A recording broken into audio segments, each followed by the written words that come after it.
ঈদের তৃতীয় দিনেও ঢাকা ছাড়ছে অনেক মানুষ। এছাড়া সরকারি ছুটি শেষ না হলেও নগরীতে ফিরতেও শুরু করেছেন অনেকেই। ফিরতি ট্রেনে যাত্রীর চাপ খুব বেশি নেই, সড়ক পথেও একই অবস্থা। বেশিরভাগই পরিবারকে রেখে একাই ঢাকায় ফিরছেন। এদের মধ্যে ব্যবসায়ী ও বেসরকারি চাকরিজীবীর সংখ্যাই বেশি।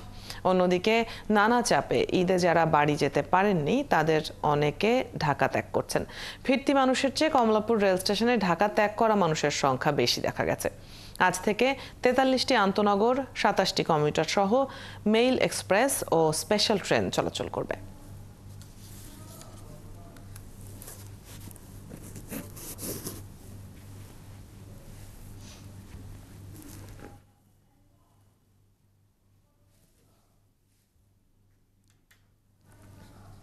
কমলাপুরে আছেন সহকর্মী সুমন তানভীর, আরো খবর নিয়ে যোগ দিচ্ছেন আমাদের সাথে। সুমন, এখন পর্যন্ত কয়টি ট্রেন ছেড়ে গেল? কোন রুটে যাত্রী বেশি দেখছেন?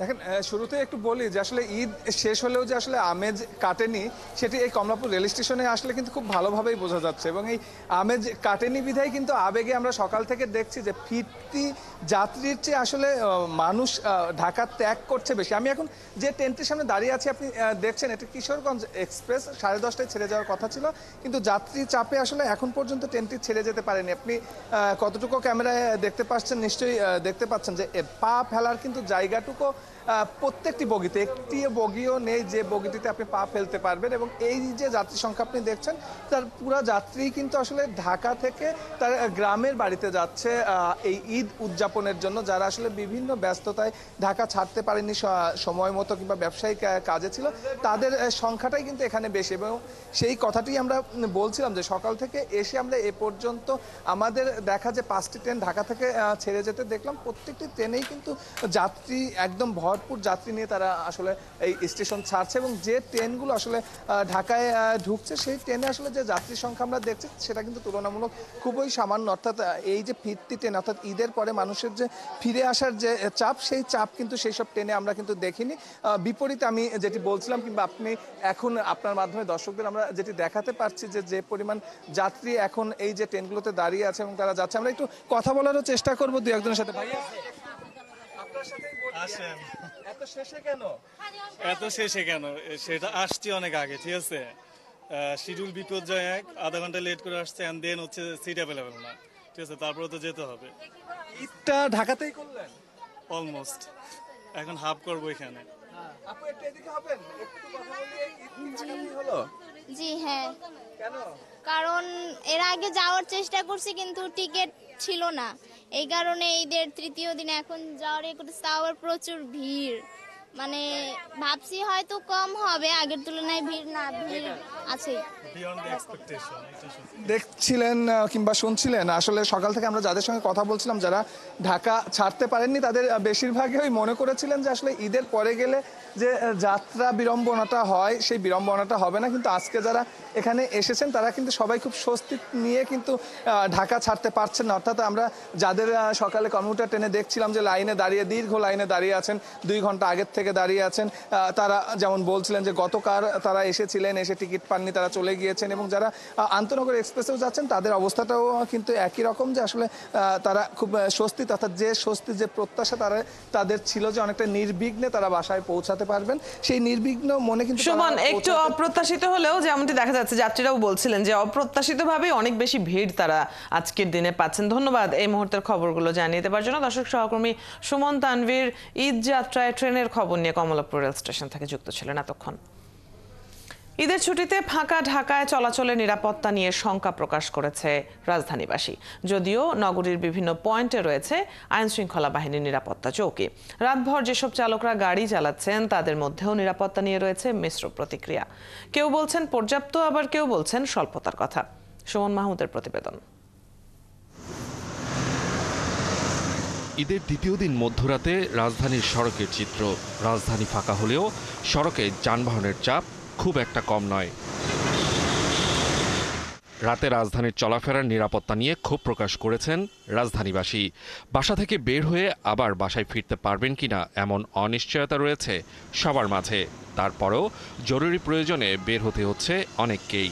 এখন চলাচল করা সেফ না আমাদের জন্য, যে কোনো সময় অনেক কিছু হতে পারে। এর ভিতর নিরাপত্তার ব্যবস্থা নেই, পুলিশ মতন বিভিন্ন জায়গায় নেই, এর জন্য আমাদের চলাচলের জন্য খুব সমস্যা হচ্ছে। সামাজিকতা মেনটেনের জন্য কিছু ইনভাইটেশন অ্যাটেন্ড করা লাগে, সেই হিসেবে বের হয়েছি। কিছুটা রিস্ক হাতে নিয়েই তো বের হয়েছি, কারণ নিরাপত্তা কোনো কর্মীকে আমরা এখনো দেখিনি। চুরি চাবাটি ঠেকায় যদি বললে আমার গাড়ি গুড়ি নিয়ে যায়, তাও তো আমার এখানে আমি যে ডাক দিব হেল্প করার জন্য কোনো আশেপাশের পাবলিক আসবে না। আইন শৃঙ্খলা বাহিনী থাকলে ওনারা আসতো না, ওনারা তো রাস্তায় নাই। কেউই চায় না আসলে ছিনতাই কবলে পড়তে, তো এই জন্য মানে চাচ্ছি না হোক, কিন্তু হলেও মনে হয় না কিছু করার আছে, কারণ এদিকে আসলে সেরকম কোনো সিকিউরিটি নাই। আগের চেয়ে এখন ভয় বেশি, রাস্তায় চলতে চলতে ভয় বেশি। মানে প্রশাসনিক ব্যবস্থা যে অবস্থা, আর্মি ছাড়া আমরা কাউকে ভরসা করতে পারছি না। নিরাপত্তা বাহিনীর কর্মতৎপরতা আর নিরাপত্তা নিয়ে মিশ্র প্রতিক্রিয়া আছে গাড়ি চালকদের মধ্যে। কেউ বলছেন নিরাপত্তা ভালো, আবার কেউ বলছেন নিরাপত্তা ঝুঁকির কথা। ওয়াশপুর এখনো চেক করতে আছে, তো এটা ভালো। মোহাম্মদপুরও আছে একটা বোবা আতঙ্ক, যেমন হঠাৎ কি জানি হয়ে যাবে, এরকম চাইলেই হাতের নাগালে আইনশৃঙ্খলা বাহিনী পাওয়া যায় না। তবে রাজধানীর বিভিন্ন পয়েন্টে নিরাপত্তা চৌকি বসিয়েছে আইনশৃঙ্খলা বাহিনী। মোটরসাইকেল সহ বিভিন্ন যানবাহনে তল্লাশি করতে দেখা যায় তাদের। কোনগুলো হচ্ছে অপরাধমূলক কাজের জন্য বাইর হয়, কোনগুলো হচ্ছে স্বাভাবিক মানুষ, কোনো সাধারণ মানুষ, সেগুলো বলছি যেগুলো হচ্ছে সন্দেহজনক মনে হয় আমরা সেগুলোকে তল্লাশি করি, যদি অবৈধ কোনো মালামাল আটক করি, এবং আইনগত ব্যবস্থা যেটা না সেটা অবশ্যই আমরা নিই। ঈদের ছুটিতে রাজধানীর ফাঁকা রাজপথ দাপিয়ে বেড়াচ্ছে ব্যাটারি চালিত অটোরিকশা। যে কোনো সময় ঘটতে পারে দুর্ঘটনা। তাদের এমন অবাধ বিচরণে ক্ষোভ প্রকাশ করেছেন রাজধানীবাসী। সুমন মাহমুদ, ৭১, ঢাকা। আজও সড়ক পথে, বাড়িতে কিংবা দীর্ঘ ছুটিতে ঢাকার বাইরে ঘুরতে যাচ্ছে নগরবাসী। সড়ক পথের খবর জানাতে গাবতলী থেকে যুক্ত হচ্ছেন সহকর্মী জেমসন মাহবুব। জেমসন, সড়ক পথে আজকের পরিস্থিতি কি দেখছেন? আজ ঈদের তৃতীয় দিন, যাত্রী ভিড় কেমন এবং সেই ভিড় সামলাতে বিশেষ কোনো ব্যবস্থা কি নিয়েছে কিনা বাস টার্মিনাল কর্তৃপক্ষ?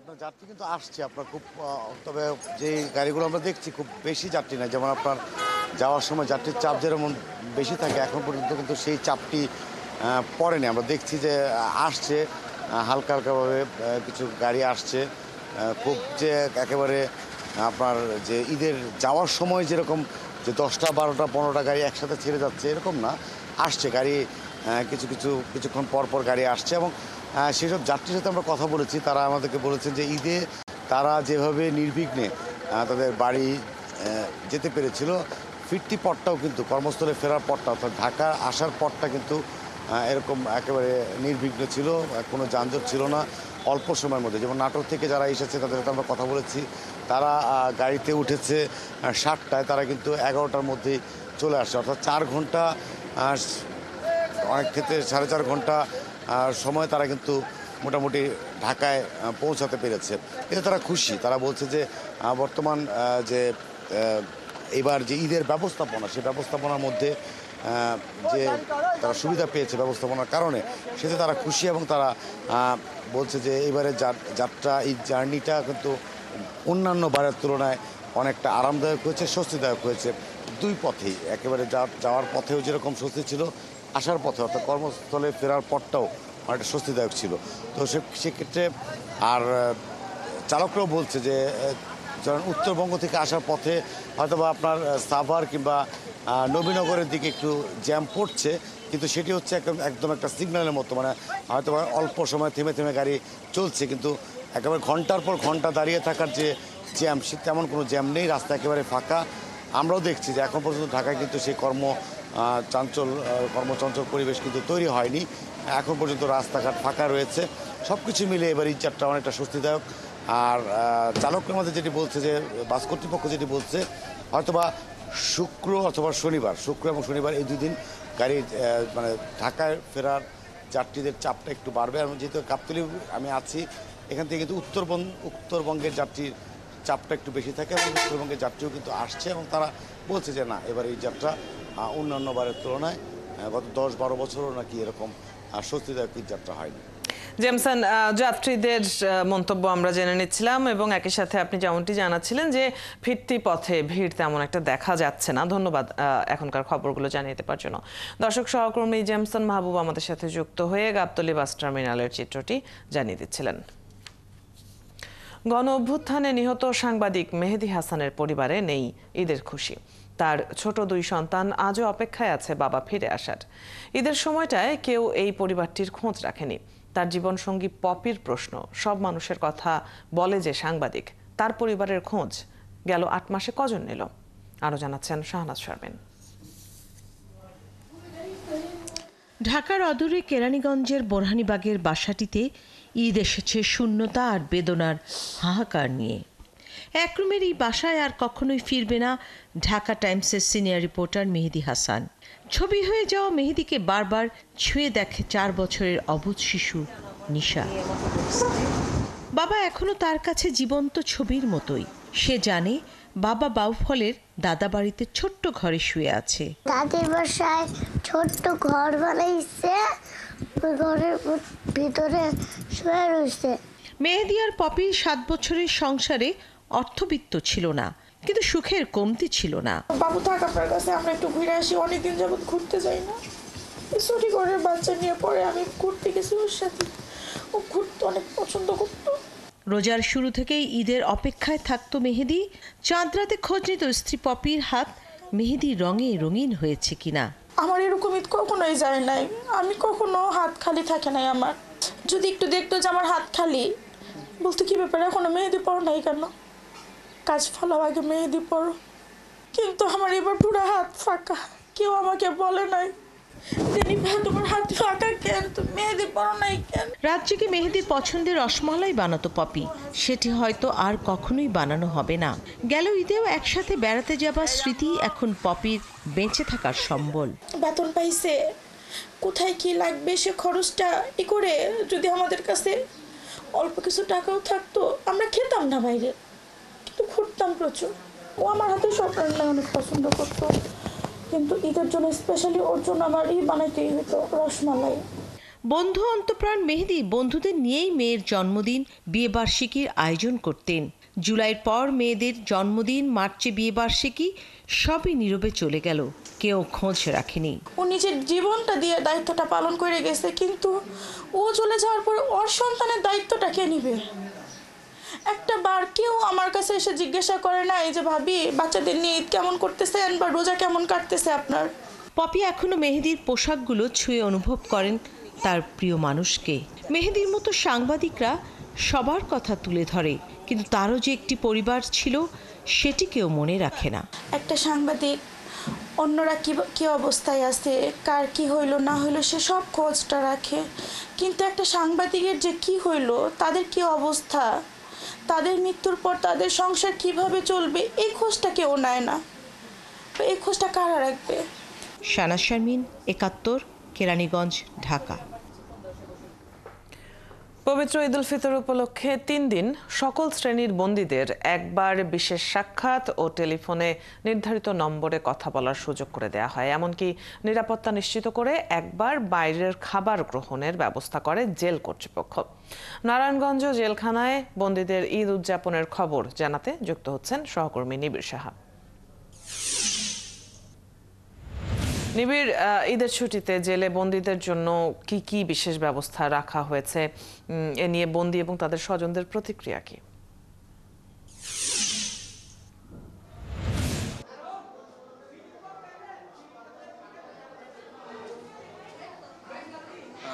অদিতি, আমি সকালে এসেছি এই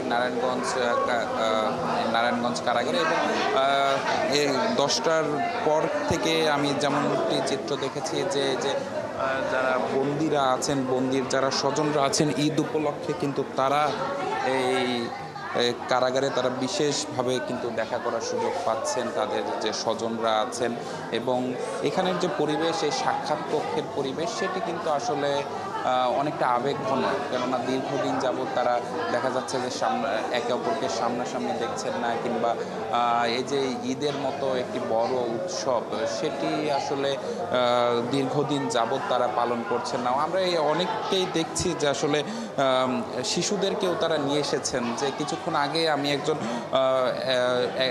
একটি শিশুর মামার সাথে কথা বলছিলাম, তিনি তার ভাগ্নিকে নিয়ে এসেছেন বাবা মেয়ের সাক্ষাৎ করাতে, এবং তিনি বললেন যে আসলে দীর্ঘ 1 বছর পরে সেই শিশুটির সাথে তার বাবার দেখা, এবং 1 বছরের বেশি সময় যাবৎ তার বাবা কারাগারে আছেন। এবং তার আগে জানিয়ে রাখি যে আমি আরেকটি শিশুর সাথে কথা বলেছিলাম, তার বয়স যখন 5 মাস তখন থেকে তার বাবা কারাগারে, এবং বাবাকে ছাড়া এই ছোট্ট শিশুটির এবার প্রথম ঈদ।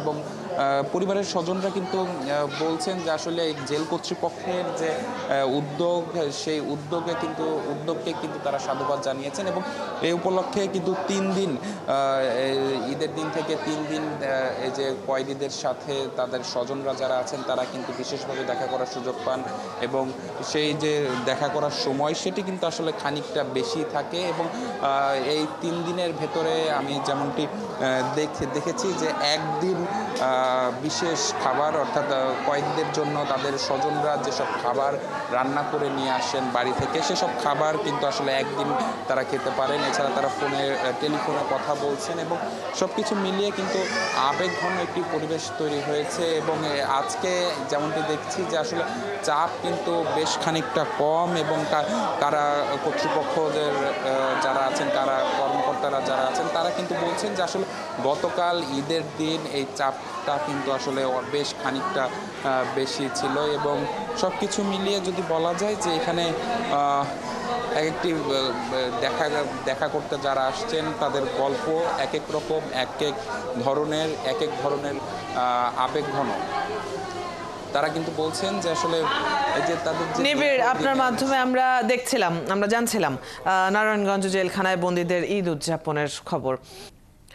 কক্সবাজার সৈকতে পর্যটকের ভিড় বাড়ছে। সৈকতের নির্মল হাওয়ার আরাম থাকছে না সূর্যের তাপে, সমুদ্রের পানিও গরম। কিন্তু এসব গরম উপেক্ষা করেই ঈদের পরদিন সৈকতে লাখো মানুষ এসে গেছে। ঈদ উদযাপন করছেন সবাই মিলে। কামরুল ইসলাম মিন্টুর প্রতিবেদন, ছবি তুলেছেন হেলাল উদ্দিন। সমুদ্র পাড়ের তাপমাত্রা 31 ডিগ্রি সেলসিয়াস, যা অনুভূত হচ্ছে 37 ডিগ্রি। এই প্রখর খরতার তাপ গায়ে মাখছে না কোনো পর্যটক। ঈদের দ্বিতীয় দিনের সমুদ্র সৈকতের এই ভিড় দীর্ঘ 5 কিলোমিটার জোড়া। আবার সৈকত ছাড়াও কক্সবাজারের পর্যটন স্পটগুলোতেও কম বেশি ঘোরাফেরা আছে দর্শনার্থীদের। পর্যটকরা বললেন, সমুদ্রের কাছে না এলে অনেকেরই ঈদ উৎসব পূর্ণ হয় না। আমি গতকালকে সেই নানি বিচের ওয়াটার পার্কে ঘুরেছি, আর এখানে সাগরের বড় বড় ঢেউ আমার অনেক ভালো লাগছে, অনেক এনজয় করছি। আজকে ঈদের পরের দিন, আজকের যে লুকারান্ন এটা উপভোগ করছি। আমি যাই গোসল করেছি, তারপর ধাপাধাপি করেছি। ইচ্ছা ছিল যে একটা ঈদ করব কক্সবাজারে, তো এই বছর এই ইচ্ছাটা পূরণ হয়েছে। যতবার আসি মনে হয় আবার আসি, প্রত্যেক বছর আসতে পারলে খুবই ভালো লাগতো। হিমছড়িতে গেছিলাম, তারপরে আপনার পাতুয়ার টেক গেলাম, তারপরে ইনানি বিচে গেলাম, তারপরে এখানে 2 দিন হলো আজকে দিয়ে। সমুদ্র স্নানের দুর্ঘটনা এড়াতে সতর্ক আছে লাইফগার্ড কর্মীরা। এছাড়া ট্যুরিস্ট পুলিশ পর্যটকদের নিরাপত্তায় কয়েকটি স্তর তৈরি করছে। কর্মকর্তারা বলছেন, ছুটির দিনগুলোতে বাড়তি পুলিশ দায়িত্ব পালন করছেন। কক্সবাজার আসা সকল ট্যুরিস্টদের নিরাপত্তা বিধানের জন্য সর্বোচ্চ চেষ্টা করতেছি। কক্সবাজার বিচে যাতে তারা কোনো ধরনের হয়রানির শিকার না হয়, বা হোটেলে বা আসা যাওয়ার পথে যাতে তারা পরিবহনের সেক্টরে যাতে কোনো ধরনের হয়রানির শিকার না হয়, আমরা সেই ক্ষেত্রে যথাযথভাবে সব দিকে তদারকি করতেছি। হোটেল ব্যবসায়ীরা বলছেন, ঈদের দ্বিতীয় দিনে সব রুম ভরেনি। সামনে কয়েকদিন আশা করছেন শতভাগ রুম ভাড়া হয়ে যাবে। কামরুল ইসলাম মিন্টু, 71, কক্সবাজার। পর্যটন কেন্দ্র কুয়াকাটা সমুদ্র সৈকতে নেমেছে পর্যটকদের ঢল। সেখানকার খবর জানবো এবারে। যোগ দিচ্ছেন সংবাদদাতা মিলন কর্মকার রাজু। সৈকতে আজ ভিড় কেমন দেখছেন? পর্যটকরা কি বলছেন সার্বিক ব্যবস্থাপনা নিয়ে, আর নিরাপত্তা পরিস্থিতি সম্পর্কেও জানাবেন।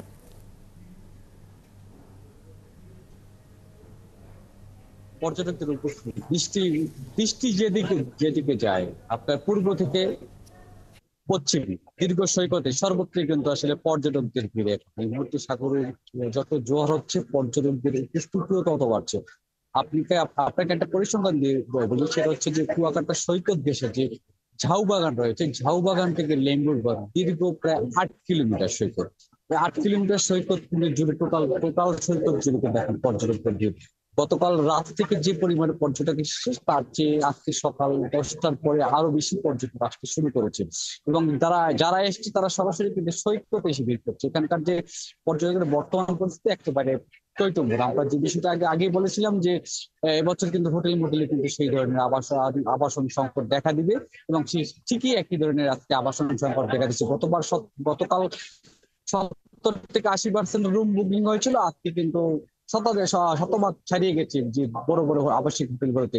ইতিমধ্যে অনেক পর্যটক কিন্তু কুয়াকাটার পার্শ্ববর্তী যে এলাকা আছে মহিপুর এবং আলিপুরে, সেখানে কিন্তু বিভিন্ন হোটেল তৈরি হয়েছে, সেখানেও কিন্তু আসলে পর্যটকরা ভিড় করছে। আপনি যদি ক্যামেরায় দেখতে পাচ্ছেন যে মূল সৈকত জুড়ে কিন্তু যেদিকে তাকাবেন সেদিকেই কিন্তু আসলে পর্যটকদের ভিড়। ওখানকার পর্যটকরা যে বিষয়টি জানিয়েছেন যে কুয়াকাটা আসলে সত্যি ভ্রমণ করার মতো একটি দর্শনীয় স্থান। এখানকার মূল আকর্ষণ হচ্ছে সৈকতের এখানে নিরিবিলি সৈকত। এই নিরিবিলি সৈকতের কারণে কিন্তু পর্যটকরা নির্বিঘ্নে এখানে এসে ভ্রমণ করতে পারছে। সবচেয়ে বেশি আনন্দ উপভোগ করছে কিন্তু শিশুরা। আপনাকে আরেকটা বিষয় জানিয়ে রাখি যে আজকে কিন্তু এখানকার যে পর্যটকরা এসে যে সমস্যার কথা আমাদের জানিয়েছেন, সেই সমস্যাটি হচ্ছে যে এখানকার যে খাবার হোটেলের যে দুরবস্থার কথা। কারণ খাবার হোটেল থেকে কিন্তু অতিরিক্ত ভাড়া আদায় করছে পর্যটকদের কাছ থেকে, একইভাবে যে পরিমাণ টাকা তাদের কাছ থেকে রাখা হচ্ছে সেই মানের কিন্তু খাবার পরিবেশন করছে না। এই বিষয়টা আসলে প্রশাসন এখনই দৃষ্টি দিতে দাবি করছেন এখানকার উপস্থিত পর্যটকরা আরেকটা বিষয় বলছেন যে আবাসন সংকট অনেক হোটেলে কিন্তু রুম ফাঁকা থাকলেও তারা কিন্তু অতিরিক্ত দাম আদায় করে, অতিরিক্ত ভাড়া চাচ্ছে। এ কারণে কিন্তু অনেক পর্যটক এখন পর্যন্ত সকালে আসলে এখন পর্যন্ত কিন্তু রুম পাননি। এই কারণে কিন্তু তারা সৈকতে বিভিন্ন স্পটে পরিবার নিয়ে কিন্তু আসলে ব্যাগ পরিবর্তন নিয়ে কিন্তু সেখানে অবস্থান করছেন। তাদের আশা যে এখানকার যে রাজু, আমরা আপনার মাধ্যমে আপনার ক্যামেরায় দেখেও নিচ্ছিলাম যে সৈকতে অনেক পর্যটকের ভিড় রয়েছে এবং যে অভিযোগগুলো জানাচ্ছেন পর্যটকরা সেখানে ঘুরতে গিয়ে তাও জেনে নিচ্ছিলাম। দর্শক সংবাদদাতা মিলন কর্মকার রাজু আমাদের সাথে কুয়াকাটা থেকে যুক্ত ছিলেন এতক্ষণ। বান্দরবানের নাইক্ষ্যংছড়ির রেজুখালের বিভিন্ন পয়েন্টে অবৈধ পাথর উত্তোলনে নেমে গেছে পানির স্তর। এলাকার লোকজন বলছে শুষ্ক মৌসুমে এমনিতে বিশুদ্ধ পানির সংকট থাকে, ছড়া এবং ঝিরির পানি একমাত্র সম্বল, কিন্তু ঝিরি থেকে পাথর উত্তোলনের কারণে সেই পানির উৎস বন্ধ হয়ে গেছে। তাদের অভিযোগ এলাকার বিএনপি ও আওয়ামী লীগ নেতারা মিলেমিশে এই কাজ করছে। জয় রায়নের তথ্য ছবিতে প্রতিবেদন। বান্দরবনের নাইক্ষ্যংছড়ি উপজেলার পাহাড়ি জনগোষ্ঠী অধ্যুষিত সোনাইছড়ি ইউনিয়নের রেজুখালের বিভিন্ন স্থানে শুকিয়ে গেছে পানির স্তর। রেজুখালের পানির প্রবাহ থেকে পাথর উত্তোলন করায় ঝিরি সংলগ্ন পাহাড়গুলোতে দেখা দিয়েছে তীব্র পানির সংকট। এলাকাবাসীর অভিযোগ, ঝিরির পাহাড় কেটে পাথর তোলা হচ্ছে, এতে পানির উৎস বন্ধ হয়ে গেছে। ইউনিয়ন বিএনপি সভাপতি আবু তাহের, ইউনিয়ন আওয়ামী লীগ যুগ্ম সম্পাদক সাইফুল ইসলাম, জাহাঙ্গীর সহ বেশ কয়েকজন সিন্ডিকেট এসব পাথর তুলছে। আওয়ামী লীগ জাহাঙ্গীর তারা মানে রাস্তায় মানে লাহোরি বাইর করি উদ্বোধন করে বাইর করে যেত। আমরা খামারে পানি পাই না আর পানি খাওয়ার জন্য পাই না। আচ্ছা, পাথর নিয়ে গেলে তো আমরা তো পানি তো খাই না পারিবা। সোনাইছড়ি ও ঘুমধুমে গত কয়েক মাস ধরে পাথর উত্তোলনের খবর পাওয়া গেলেও এই নিয়ে কোনো ব্যবস্থা নিতে দেখা যায়নি। পরিবেশ অধিদপ্তরের কর্মকর্তারা বলছেন এ বিষয়ে উপজেলা প্রশাসন ব্যবস্থা নিতে পারে। শুক্রবার ছিল, এই জন্য আগে থেকে কিছু যায়নি, কালকে একসাথে যাবো, সমস্যা নেই। এটা হচ্ছে উপজেলা প্রশাসনের ওখান থেকে হয়, মূলত দেখবে ঝিরি নষ্ট করতেছে, এই বিষয়টা আমরা দেখতে পাবো।